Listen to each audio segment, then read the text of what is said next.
So before we can really move on, we got to make sure we're mastering middle C. So I know I make such an emphasis about middle C, which again is also known as C4, which is smack dab in the middle of the piano. You can find this by finding the two black keys, and right underneath it is C. But it's so important, especially it's super hard to make sure that both your left thumb, which is a finger 1, and your right thumb, which is finger 1, can play it at the same time. So that's the purpose of the song.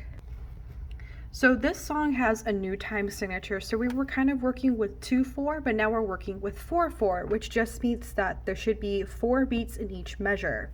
So let's check that out. We have 1, 2, and a half note is 2 quarter notes. So 3, 4, 1, 2, 3, 4, 1, 2, 3, 4, 1, 2, 3, 4. And as we can see here by looking at the song, we just got a bar line, which means we got to go to the next line and play all the way through until we see that double bar line. So I want you to go ahead, and they do have it on the top line. They started to write out your beats, but please go ahead and finish the bottom. It looks like I kind of started writing it here, 1, 2, 3, 4, 1, 2, 3, 4. But we got to remember, when you see a half note, you need to put a dash between 3 and the 4. Awesome. Before we go ahead and finish with their fingerings, I'm going to give you a little secret. When you see the tail facing up, that means we're playing with our right hand. When you see the tail facing down of the quarter note or half note, that means we're playing with our left hand. And I call it the tail, but the proper name of this is called a stem of the note. So as you can see here on measure 1, we have middle C, middle C, and middle C. All these are the same note. It's just written for the treble clef and the bass clefs, just in case if we ever have to read these separately.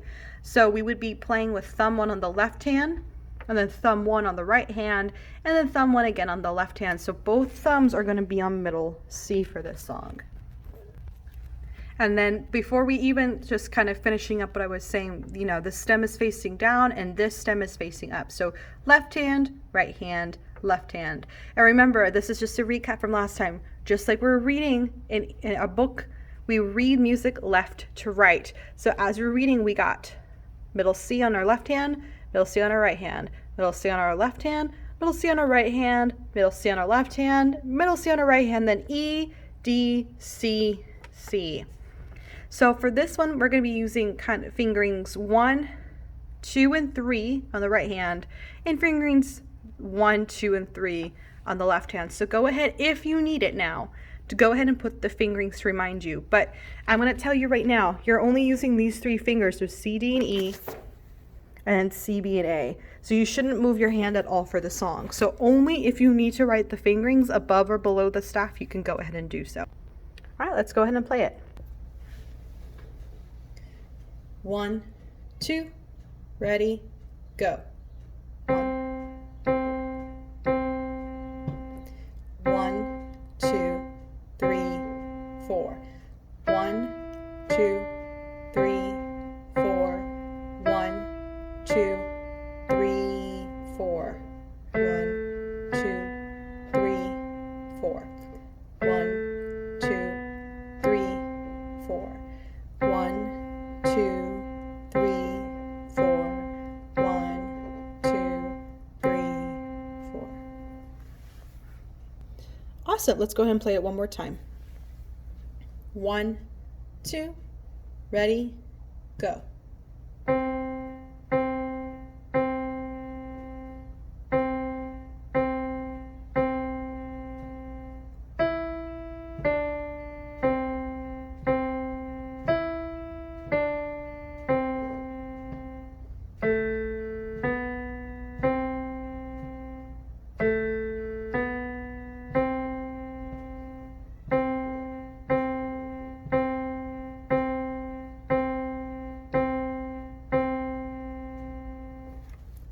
Awesome. Now I want to make this note now before we start getting too far. Remember, when you have a quarter note, you're just striking the note. So 1, 2, 3, 4. 1, 2, 3, 4. And this is a good practice to try on both your right and your left hand. So once you do C, you can go to D and go 1, 2, 3, 4. 1, 2, 3, 4, and go on and so forth. And that's going to give your hand some good exercise and practice it. And you can go ahead and try it on your other hand too. So you can go 1, 2, 3, 4.